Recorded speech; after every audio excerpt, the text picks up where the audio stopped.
क्या आपने कभी ऐसी जगह देखी है जहां जाने के बाद लोग वापस नहीं लौटते? आज मैं आपको ले चलूंगा एक ऐसी हवेली में जो सिर्फ खंडहर नहीं बल्कि जिंदा है।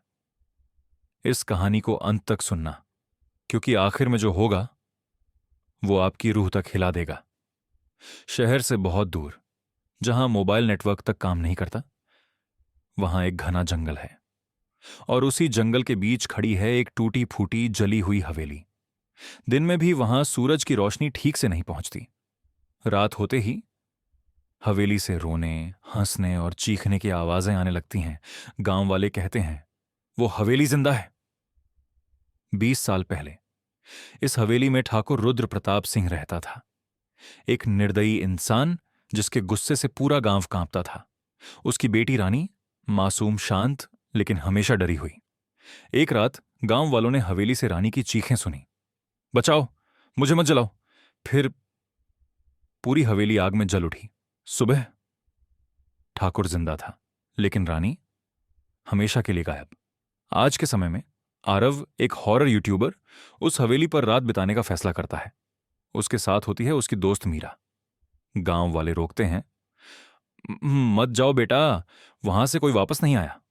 आरव हंसता है, कंटेंट के लिए सब चलता है। जैसे ही वे अंदर घुसते हैं, धड़म, दरवाजा अपने आप बंद। हवा बर्फ जैसी ठंडी, दीवारों से खून टपकने लगता है। मीरा के कान में कोई फुसफुसाता है, तुम भी यहीं रहोगी? ऊपर से छन छन छन छन घुंघरुओं की आवाज, सीढ़ियों पर नंगे पैरों के खून भरे निशान। आरव कैमरा ऑन करता है, लेकिन स्क्रीन पर दिखती है एक जली हुई लड़की का चेहरा। अचानक सामने आती है रानी, आधी जली हुई, चेहरा काला, आंखों से खून बहता हुआ। वह चिल्लाती है, मेरे पिता ने मुझे जिंदा जलाया। हवेली कांपने लगती है, छत से लाशें लटकने लगती हैं। मीरा जोर से चीखती है। रानी मीरा की ओर बढ़ती है, मुझे एक और आत्मा चाहिए। आरव भागने की कोशिश करता है, लेकिन जमीन से हाथ निकलकर उसे पकड़ लेते हैं। मीरा की आवाज गूंजती है। फिर सन्नाटा। सुबह गांव वाले देखते हैं, हवेली के बाहर सिर्फ आरव का कैमरा पड़ा है।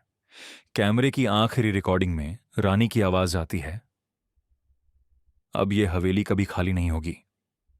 और आज भी अगर कोई वहां जाता है तो हवेली में एक नई आवाज जुड़ जाती है।